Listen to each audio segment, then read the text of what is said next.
Well, looks good. Opens.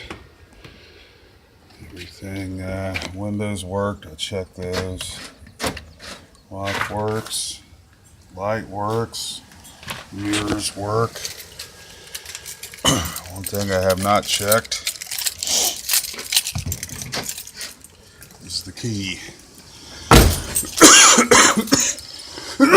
Now I got the window rolled down on the other side so I can get in if this doesn't work.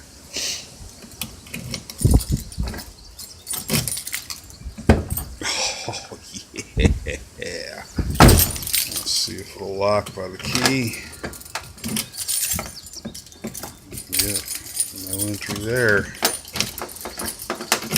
Unlock it. Yeah, baby. Beautiful. Got the panel back together. That looks even Steven there. I got to put that rubber piece back, but other than that, it's done. It